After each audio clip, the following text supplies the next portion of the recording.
যখন তাণ্ডব চলছে তখন বাংলার প্রশাসনকে যথেষ্ট যোগ্য ভূমিকায় দেখতে পাওয়া যাচ্ছে না। দেখুন, সামনে বিধানসভা নির্বাচন, একটা বছর পেরোলেই বিধানসভা নির্বাচন। তৃণমূলের অন্দরে নানা সমস্যা, গোষ্ঠী কোন্দল রয়েছে, শোষণ নীতি রয়েছে, এছাড়াও তোষণ নীতি তো রয়েছে, আর্থিক কেলেঙ্কারি রয়েছে, আর তারই সঙ্গে এখন ওয়াকফ আইন, যা ইতিমধ্যে আইনে পরিণত হয়েছে। দীর্ঘ আলোচনার পর সেই আইনের যথার্থ অর্থ সকলের কাছে পৌঁছানো তো হচ্ছেই না, উল্টে সেটা নিয়ে কার্যত অপপ্রচার হচ্ছে।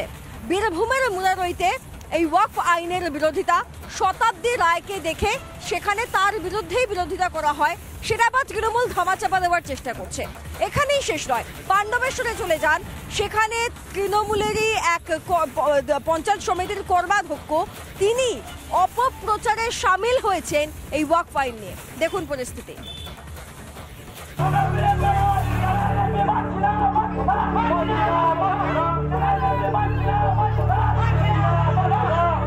যে আন্দোলনকে সমর্থন করছে তৃণমূল, সেই আন্দোলন থেকেই শাসক দলের সাংসদের বিরুদ্ধেই উঠল স্লোগান। বীরভূমের মুরারইয়ে শতাব্দী রায়কে খোঁচা দিয়ে বিক্ষোভকারীদের স্লোগান, স্যালাইন এমপিকে মানবে না তারা।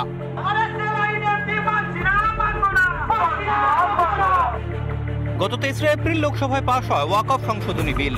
সেই সময় সংসদে গড়হাজির ছিলেন বীরভূমের তৃণমূল সাংসদ, আর তাতেই কটাক্ষের শিকার হলেন তিনি।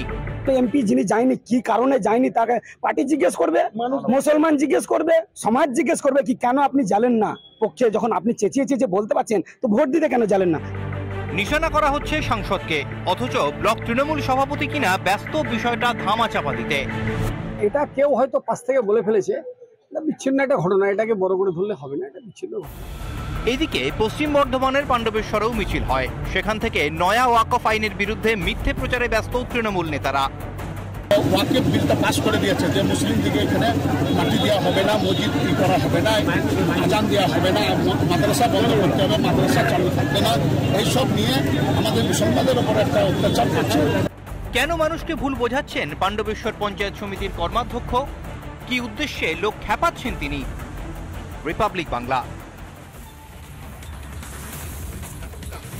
কাটমানে আর্থিক কেলেঙ্কারিতে মোটামুটি ভালোই হাতজোশ হয়েছে তৃণমূলের, এমনটাই বলেন বিরোধীরা। এবার তৃণমূলের কার্যালয় বিক্রির অভিযোগ দুর্গাপুরে। আচ্ছা, কার বিরুদ্ধে অভিযোগ?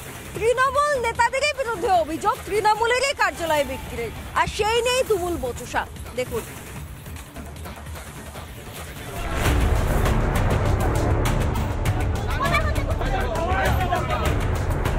শাসক নেতাদের দুর্নীতি এবার দলের অন্তরেও।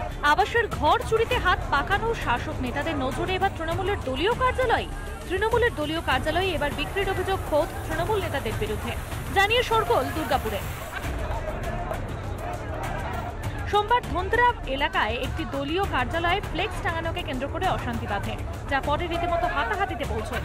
15 নম্বর ওয়ার্ডের তৃণমূল যুব সহ সভাপতি লাট্টু ধীবরের গোষ্ঠীর বিরুদ্ধে দলীয় কার্যালয় বিক্রির অভিযোগ সরব হয় একই ওয়ার্ডের তৃণমূলের যুগ্ম আহ্বায়ক গৌরাঙ্গ বাগদির গোষ্ঠী। পরে পুলিশের হস্তক্ষেপে স্বাভাবিক হয় পরিস্থিতি।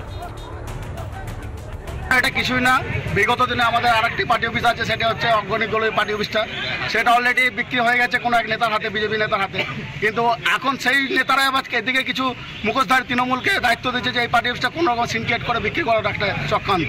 বহিরাগত দুষ্কৃতি এনে এখানে প্রতিদিন সন্ধ্যেবেলায় একটা মানে পার্টি অফিসের নোংরা একটা পরিস্থিতি তৈরি করে এই মুষ্টিমেয় লোক দখল করার, দখল করা, পুরোপুরি দখল করার চেষ্টা। শাসকের দুই গোষ্ঠীর কোন্দল সামনে আসতে তৃণমূলকে কটাক্ষ বিজেপি। তৃণমূলের এক গোষ্ঠী পার্টি অফিসটা বিক্রি করে দিয়েছে, আরেক দলের তৃণমূল গোষ্ঠীর বিরুদ্ধে সে অভিযোগ করছে। তৃণমূল দলটা এমন জায়গায় পরিণত হয়েছে যে এরা পশ্চিমবঙ্গটাকে বিক্রি করে দেবে। নিজেদের পার্টি অফিস বিক্রি যারা করে দিতে পারে তারা পশ্চিমবঙ্গের সমস্ত জিনিস বিক্রি করে দেবে। সরকারি জমি জবরদখল, আবাসের গরিবের ছাদ চুরিতে এতদিন অভিযুক্ত ছিল তৃণমূলের নেতা কর্মীরা। লোভ সামলাতে না পেরে এবার দলীয় কার্যালয়ে নজর শাসক নেতাদের। দলীয় কোন্দল আটকাতে বার্তা দিচ্ছেন মুখ্যমন্ত্রী, কিন্তু ক্ষমতা আর অর্থের লোভে ঘুম পোকার মতো পরজীবী হয়ে উঠেছে শাসক নেতারা। এই কোন্দল কিভাবে সামলাবেন দলনেত্রী? রিপাবলিক বাংলা।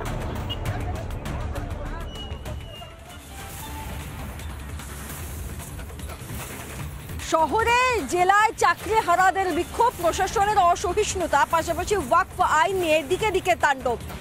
এই শহরের হাওয়া কেমন দেখুন কিশোরের সঙ্গে।